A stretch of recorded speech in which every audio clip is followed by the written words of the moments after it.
First story entitled, Wife Cheated on Me with Her Ex-Husband, but my stepdaughter lashed out at me for divorcing her mother over one mistake. So I refused to pay for her wedding. Now her fiancé broke up with her.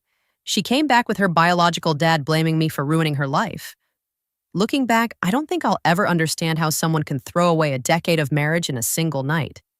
A single moment of weakness, as Sarah later called it. But I don't see it as a moment. It was a choice, a deliberate I-used betrayal. I never hesitated when she told me that she wanted to attend her ex-mother-in-law funeral.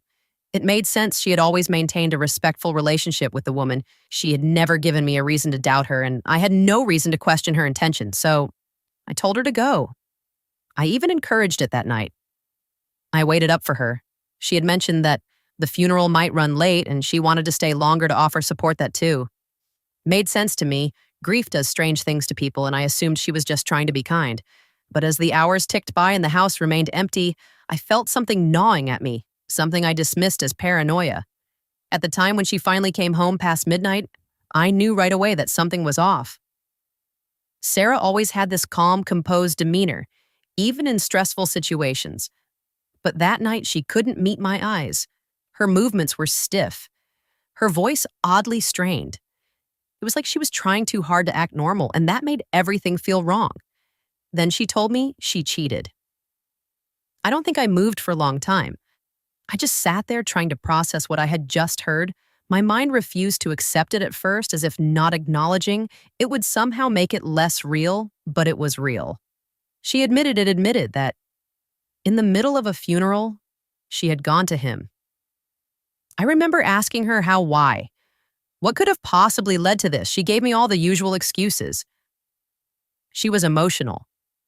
She wasn't thinking clearly. She regretted it the second it happened, but none of it made sense to me. People don't just slip into bed with someone by accident. This wasn't a mistake.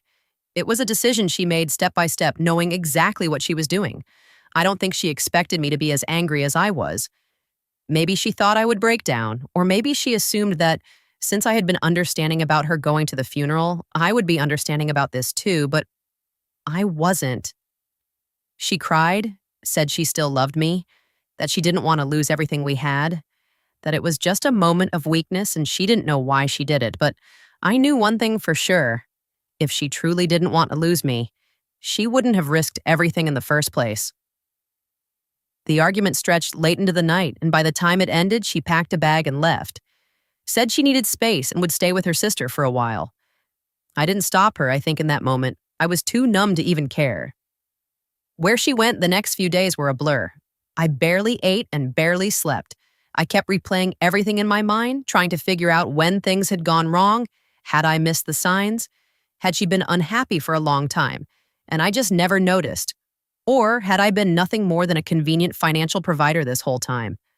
The worst part was knowing that I had built a life with her daughter too. My stepdaughter was 14 when I married Sarah, and for the last 10 years I had been her father in every way that mattered. I paid for her education, supported her through everything, and now I was even helping pay for her wedding. She was my daughter in my heart, even if she wasn't by blood, and I had no idea how to tell her what her mother had done. Then came the moment that changed everything. I decided I needed to talk to Sarah again to figure out what would happen next. Divorce was already at the forefront of my mind, but I wanted to at least have a civil discussion first, so I went to her sister's house only to be told that she wasn't there.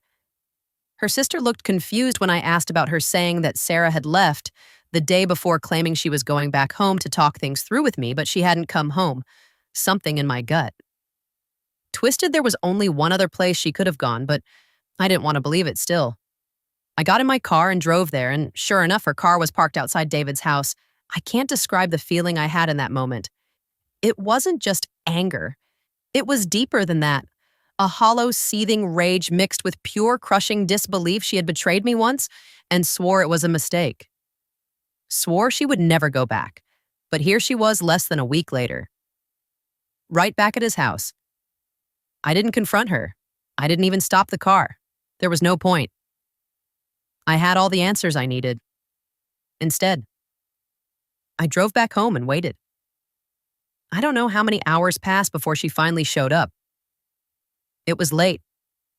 She looked startled when she saw me sitting in the living room. I asked her where she had been and she hesitated. Then she lied. She said she had gone to get food. I didn't even have to push her. The guilt was already written all over her face. I told her what I had seen, how I had driven past David's house, how I had seen her car sitting there. She scrambled for another excuse, claiming she had left some things there and needed to retrieve them. But at that point, I had lost the ability to feel anything but cold. Detachment, she tried to plead with me, swore up and down that she wanted to fix things. But how do you fix something that's already broken? Beyond repair. I had already given her one chance to at least come clean and prove she was willing to do the right thing, but instead she had gone running right back to the man she cheated with. That was it. For me, I told her we were done, that I would be filing for divorce. She cried and tried to make me reconsider, but I was past that. I went upstairs, shut the door behind me, and didn't come back down. I had no idea how much worse things were about to get. From the moment Sarah admitted what she had done, I knew that my stepdaughter, my daughter as I had always thought of her, would be devastated. I couldn't bring myself to break her heart the way mine had been broken, not when she had her whole future ahead of her, not when she was in the middle of planning her wedding. So I decided, at least for now, to keep it to myself. I knew a divorce was inevitable. I knew that the life we had built as a family was crumbling, but I didn't want to drag her into it. Not yet. I thought maybe after the wedding I could hold out until then, pretend things weren't as bad as they really were. She deserved that much, but things didn't go the way I planned. Sarah had left the house. After our final fight, and I wasn't sure when or if she was coming back, I spent the day in a haze, unable to focus on anything but the emptiness she had left behind.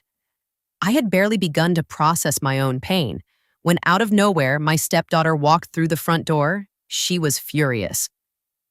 I barely had a chance to speak before she started tearing into me. She told me she couldn't believe I would just abandon her mother like this, that I was being cruel and punishing her mom for something that was out of her control. She wasn't asking for an explanation. She had already made up her mind about what had happened. I just stood there, numb, unable to even get a word out. She kept going, her voice filled with disappointment, telling me how selfish I was being, how I was just throwing away everything over one mistake. She was acting like Sarah had forgotten to pick up milk from the store, not like she had slept with the same man she had sworn was a monster. I wanted to ask her if she even knew the truth, if Sarah had told her everything, how she had cheated, how she had left to clear her head, but had really gone right back to David. I wanted to tell her that I had tried so damn hard to be understanding, to at least talk things through before making a final decision, but I couldn't say anything. I couldn't speak. I had spent 10 years raising this girl. 10 years being the father she had never had. And now, in less than a minute, she had decided that none of that mattered. She had already chosen her side. And it wasn't mine. I finally managed to force out a question, something along the lines of, "Do you even know what she did?" But she didn't care. She waved it off, saying that her mother had already apologized and that I was the one being unreasonable, that I was the one who was breaking this family apart, that I was acting like a child instead of trying to fix things. Something inside me shattered. I don't even know how long I stood there, just staring at her, feeling nothing but cold emptiness. I had spent days agonizing over how to tell her I had wanted to protect her, to keep her from being caught in the middle of this disaster, and yet here she was, acting like I was the one who had done something unforgivable. It was then that I realized I had already lost her. I could have spent hours explaining, could have told her everything, but she wouldn't have listened. She had already made up her mind before she even walked through that door. Sarah must have told her just enough to turn her against me. Maybe she had twisted the story, painted herself as the victim. Maybe my stepdaughter had just wanted to believe her mother, because believing anything else would mean admitting that everything was falling apart either way. The outcome was the same. I was no longer her father. She turned to leave, still muttering about how disappointed she was in me, how she never thought I'd be this kind of person, and then just like that, she was gone, She didn't even look back. I stood there for a long time after she left, staring at the empty space where she had been. I had lost Sarah, and now I had lost her to, I don't know if she'll ever come back. I don't know if one day she'll realize what really happened. But I do know this. I am not paying for her wedding. Not anymore. After my stepdaughter left, I sat in silence. The house wasn't just quiet, it felt hollow. I had spent the past few days grieving my marriage, but somehow this felt worse. I had expected Sarah's betrayal to hurt, but I had held on to some naive hope that my stepdaughter, my daughter, would still see me as family, that even if I lost my wife, I wouldn't lose her too.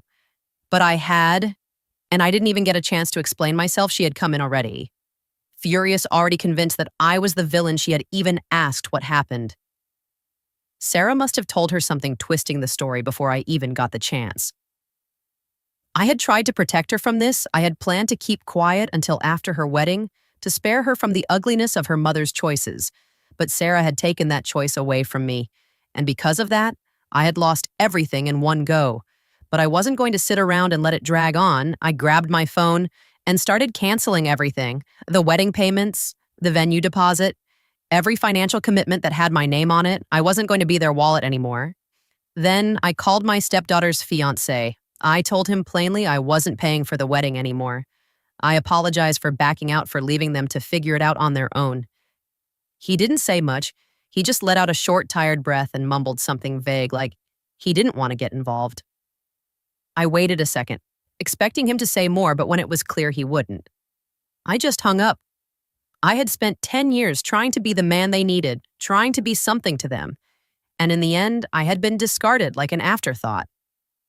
Sarah came home later that day. She walked in with this forced commas, like she thought we could still talk things through. I could already tell she thought I would cool down, that this was just a rough patch we could move past. She started talking, saying she didn't want things to end like this, that she knew she had made a mistake, but we had too much history to just throw everything away. I told her there was nothing left to save. I had already spoken to a lawyer. The divorce was happening. She looked stunned for a moment. Then the anger came. She started saying I was being rash, but I was acting like a child refusing to forgive one mistake. She tried to guilt me, saying that if I really loved my stepdaughter, I wouldn't be abandoning her. I felt something inside me snap. I told her that I had never wanted my stepdaughter to be caught in this. I had planned to wait until after the wedding before saying anything. But she was the one who told her she was the one who twisted the story before I even had a chance to explain. She was the one who made sure my stepdaughter hated me before I got a single word in Sarah's face. Twisted in annoyance. And that's when I asked her, did she really hate me all along? Had my stepdaughter only ever tolerated me because I was footing the bills? Or had Sarah's manipulation been enough to erase 10 years of love and memories in a single conversation? Sarah didn't answer, maybe because she didn't know, or maybe because she did know and just didn't want to admit it. Sarah tried to argue, trying to say it wasn't too late, that I could still fix things with my stepdaughter. I told her I wasn't paying for the wedding. Sarah stormed out after that, fuming, but I didn't feel anything anymore. The marriage was over. My relationship with my stepdaughter, that was her choice, not mine. If she ever realized what really happened, and if she ever decided to come back and talk, I might listen, but I wasn't counting on it for 10 years. I had put them first. I had given them my love, my time, and my support. And in the end, it took Sarah one conversation to turn my stepdaughter against me. I wasn't sure what came next. I wasn't even sure if I cared. I just sat there feeling the weight of it all and let the frustration spill over, and that was it. Update. I thought I was done with this mess, but apparently they weren't done with me. A few days after I told Sarah I was pulling out of the wedding, I got a call from my stepdaughter's fiancé. At first, I wasn't sure if I should even answer. I figured he wanted to talk about the wedding situation, maybe try to convince me to change my mind, but when I picked up, I quickly realized it had nothing to do with money. He told me he had broken off the engagement. He said he couldn't deal with the drama anymore, that the way my stepdaughter reacted to all of this made him realize this isn't the person he wants to spend the rest of his life with. Apparently, after I cut off the wedding funds, she lost it. Not just at me, but at him too. She blamed him for not defending her and accused him of not doing enough to convince me to reconsider. She started picking fights over everything, and eventually, he had enough, so he left. And just like that, the wedding was off. But here's the kicker. Both of them blamed me for it. He didn't outright say it, but it was obvious he was annoyed with me for pulling out of the wedding. And my stepdaughter, she was absolutely convinced that this was my fault. She thought if I had just let go of the past and kept paying, everything would have been fine. That if I had just acted like a father, none of this would have happened. I almost laughed because in her eyes, being a father didn't mean love, respect, or mutual care. It meant being a doormat and writing checks. I didn't argue with him. I just said, I'm sorry things turned out this way, but this is between you and her. I have nothing to do with it. Then I hung up. I figured that would be the end of it. I was wrong. A day later, there was banging on my front door. I opened it to find my stepdaughters, Sarah and David. The ex-husband, they looked pissed. I could already tell this was about the wedding. Sarah started first yelling at me about how I had ruined our daughter's future, how I was being spiteful and cruel, and had destroyed her chance at happiness.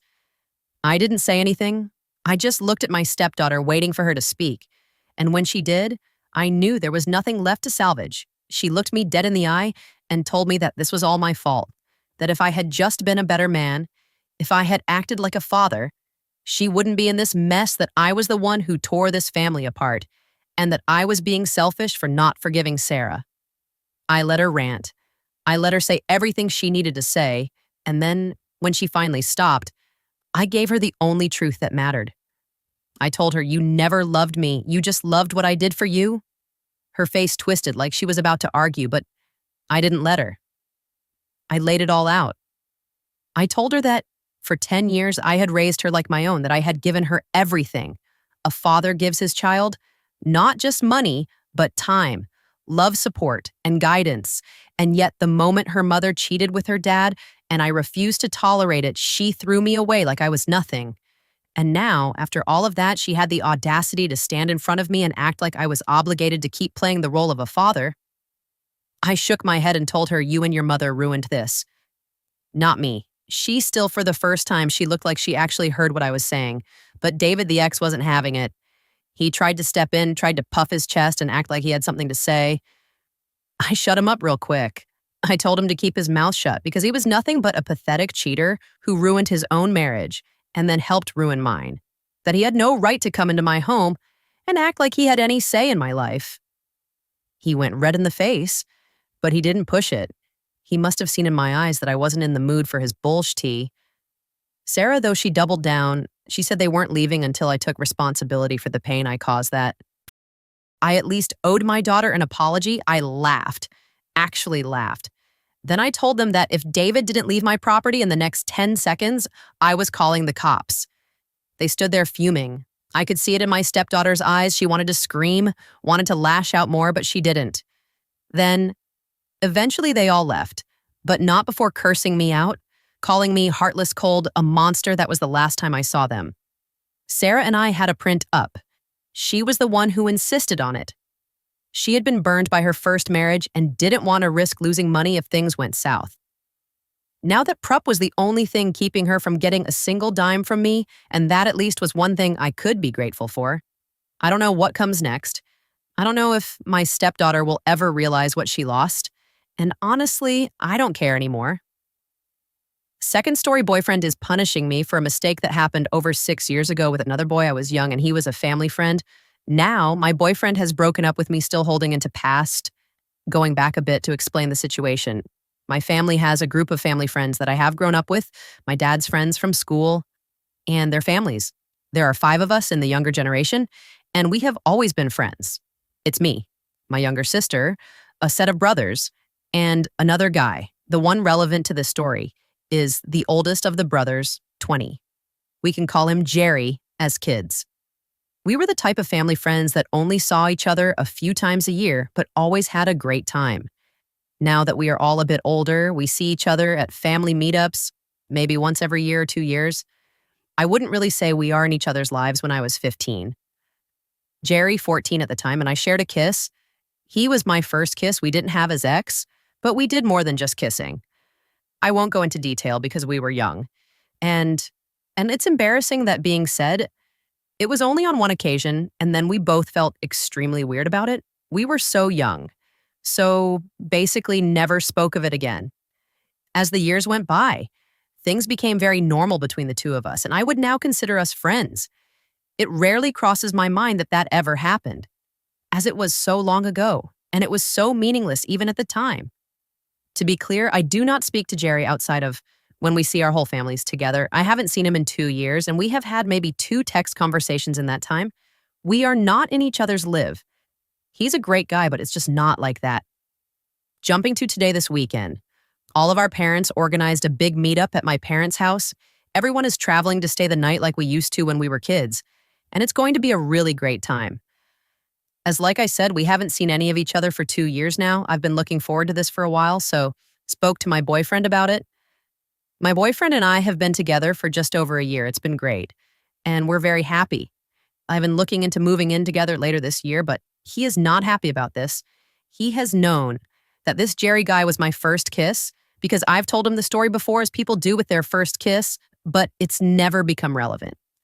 As I haven't seen Jerry since I started dating my boyfriend the day before leaving for the weekend to go to my parents. We had a chat, and I assured him that, it was so long ago, it's not a big deal. And he agreed until he asked me, but you did just kiss, right? I value honesty, so I told him the truth that no, it wasn't just a kiss, and he didn't react well. He wouldn't speak to me the rest of the night. It was already late at the time, saying he needed space the next day before I left. I went to see him, and it was more of the same. He was speaking to me, but things weren't normal. He says he feels weird and that he just needs space for the weekend. I confess I am a very needy girlfriend, so not being able to even text him has been horrible. So I've been poking and prodding him, trying to get to the bottom of why this really bothers him, and he keeps repeating that. It just makes him feel weird and that he shouldn't have to explain. I get completely why it would make him feel a bit strange, but so much so that he completely shuts me out while I'm away. Over something that happened 6 years ago when I was basically a child, it makes me upset because he has never reacted this way to a disagreement before, and it was hardly even an argument. I don't believe I have done anything wrong because there isn't anything I can do differently in the situation. I regret ever doing anything with Jerry, but I've said it was so long ago, and I was a different person. Back then, he hasn't even told me anything he would like me to do differently. I can't get out of this, as it's a family event, and it's not like I'm going to be all over Jerry. My boyfriend has said he trusts nothing else will happen. But apparently learning this information has changed his view of me in some way. I'm trying my absolute best to see his perspective because I know if the situation were reversed, I would feel slightly uncomfortable, but I also feel that I would be able to still speak to my boyfriend, so I don't know what to do. My question is, am I wrong for trying to reach out to my boyfriend by text or phone and getting him to speak up and explain, or should I give him the space he has asked for and wait a few days until I see him? Any advice is appreciated, and feel free to ask any questions for clarification. TLDR, I got with a guy when I was 15. And now, 6 years later, my boyfriend is freaking out about me seeing him at a family event update I wanted to update. As so many kind people have commented giving great advice. As many of you will be glad to hear, my boyfriend and I broke up after the guests had left my parents' house for the weekend. I texted my boyfriend. He hadn't been texting me all weekend, which I didn't push except for the occasional check-in, but once they'd all left, I thought it a good time to text. He had basically spent the whole time away thinking of the worst-case scenarios and had decided in his head that he couldn't trust me anymore. He said he didn't know if he could be with someone that could allow this. So I said, what then? Is this it? In that moment, he informed me he was breaking up with me over text. I had to beg him for a phone call, but that contained more of the same. He called me a freak for allowing this, and even said he didn't love me. He asked me to give him back everything of his I had, at mine, etc. We hung up the phone, and I was devastated. But I knew in my heart that it was right, just the way he had treated me over the weekend.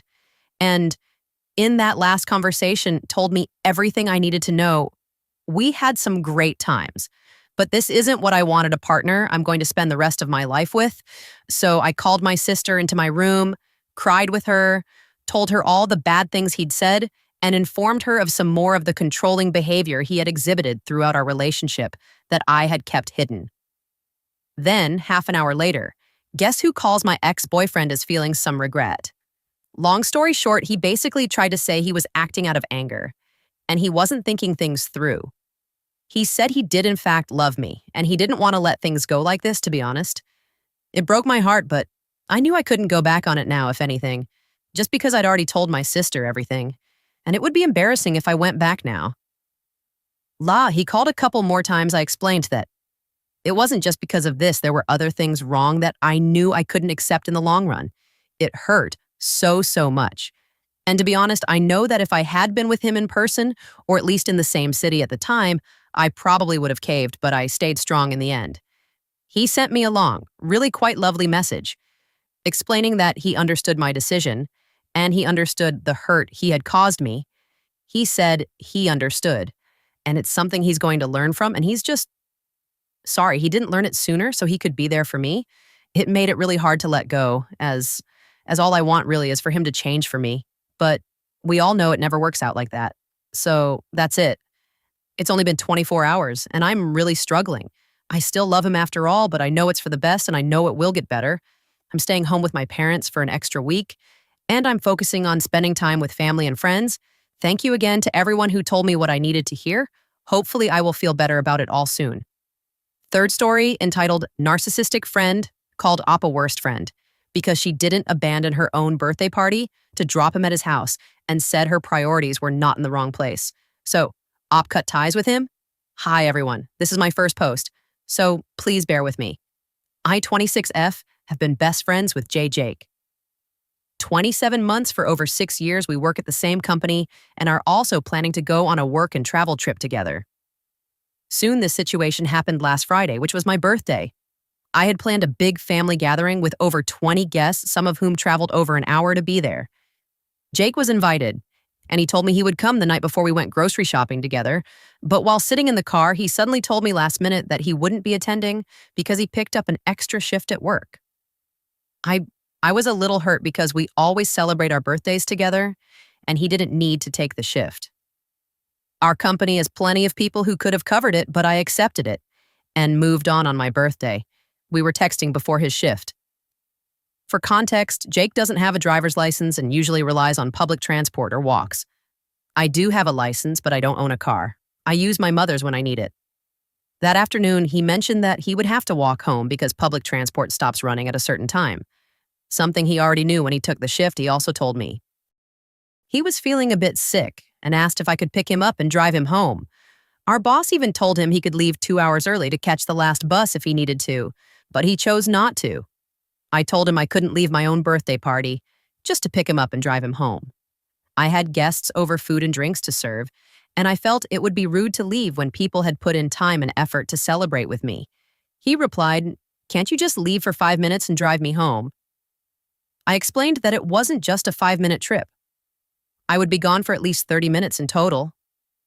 He replied with a dismissive, "Okay." Later, I checked Find M to make sure he got home safely and texted him apologizing that I couldn't drive him, reminding him that I normally do, but I really couldn't leave my own party. That's when he got angry and told me my behavior was unacceptable and that I was just making excuses for further context. I do drive him home fairly often, even when I'm not working the same shift as him, but this time I had a prior commitment one that he was originally supposed to attend. I reminded him again that our boss had told him he could leave early to catch the bus. At this point, he started arguing that the town is dangerous at night, but we've both lived here our entire lives and nothing has ever happened to us. I used to walk at night all the time before I had a license. And another friend of ours, who is also a coworker, regularly walks home late at night without issue. I tried to understand if something else was going on and asked him if maybe he was upset about something deeper and just projecting it onto the situation. I might have worded it poorly, but instead of talking, he just exploded at me. I apologized if I said it the wrong way, but at that point, he wasn't listening to me at all. Meanwhile, he wasn't trying to understand my side neither. I told him it was my responsibility to be at my own birthday party and that my guests had made an effort to celebrate with me. I couldn't just disappear for half an hour. He dismissed that and told me I was a bad friend, a bad sister, because I said I wouldn't drive my sister home either if I had prior commitments and it wasn't an emergency, and that my priorities were all wrong. In the end, he told me he didn't want to see me for a while. I'm honestly confused and questioning our friendship after this because of how he reacted. I really tried to understand his side, and I get that he was hurt, that I wasn't there for him when he needed me. But at the same time, I couldn't just leave my own party if it wasn't an emergency. Now, I don't know if our friendship can bounce back from this or how I'm supposed to rely on him moving forward if this is how he reacts to something like this. What happens if we end up in a similar situation while traveling? Is he just going to leave me behind if I don't do what he wants? For context, his feeling sick was related to a sore throat. So nothing that would be classified as an emergency, fake names for privacy. So Ada, for refusing to leave my own birthday party to drive him home, consensus not the Arle. Even though it's not an Adobe update, about 5 hours later. I know this is an early update because my post is just a few hours old, but I thought I will compress more information and some things that happened in the last few hours into an update. First of all, thank you all for the helpful comments I never expected. So many people to relate to this. I'm so sorry. For everyone who has gone through something similar, to clarify something, yeah, I've seen, speculated in the comments. There are no romantic feelings involved. He's gay. So there was never any romantic interest between us. After reading a lot of comments and reflecting on everything, I've decided to go. No contact. Aside from necessary work-related interactions, I've also made the decision to go forward with my work and travel plans alone, because I simply can't trust someone like this to be my emergency contact in another country. I had a long conversation with my parents and showed them the chat. My mom actually broke down crying, but she told me she's seen narcissistic behavior and red flags in him for years, but things have gotten worse in the last few months. She said this has been weighing on her, and when she laid everything out for me, I finally saw the bigger picture. Even though it wasn't a romantic relationship, I now realize he was isolating me from other friends and family, always trying to make himself the center of my social life. He even tried to insert himself into most of my other friendships, and looking back, anytime I made progress in life, he would find a way to hold me back or drag me down. My dad told me that some of the recent arguments I've had with my family were actually their way of trying to get me to see what was happening, but I just didn't recognize it. Until now, he also said he's relieved I won't be traveling overseas with him. My parents reassured me that while this will be hard, at first I'll heal, and cutting ties now will make things easier in the long run. They also pointed out things I had overlooked, like how he tagged along on family holidays without paying, but was never particularly grateful to my family for inviting him. I've started talking to one of our mutual friends about what happened. She's currently busy with the Super Bowl, but once she's back, I'll tell her everything as objectively as possible. I don't want to trash talk him or damage his reputation at work, but if coworkers ask, I'll be honest about why I've distanced myself. I genuinely do wish him the best, and I hope he works through his issues and finds happiness, but I'm done. My mom breaking down in tears was the final straw for me. Even though a lot of my social circle overlaps with him, I know I'll eventually sort everything out and move on. It honestly feels like a friendship divorce, but I think this is a necessary step. I need to reevaluate who my real friends are and how they treat me. And I might need to cut ties with a few other people along the way. I actually texted one of my close friends, joking that we're getting a divorce and that I'm filing for custody of her. I really hope she won't be manipulated by him. But right now I need to be prepared for anything. This won't be easy, but I'll cut my losses and move forward, hopefully towards a better future, with better friends, ones I can truly trust, and who put just as much effort into our friendship as I do. Thank you for watching the video. If you are interested in listening to these kinds of stories, we've got more in store for you. Simply subscribe to our channel, hit the like button, and share it with your friends.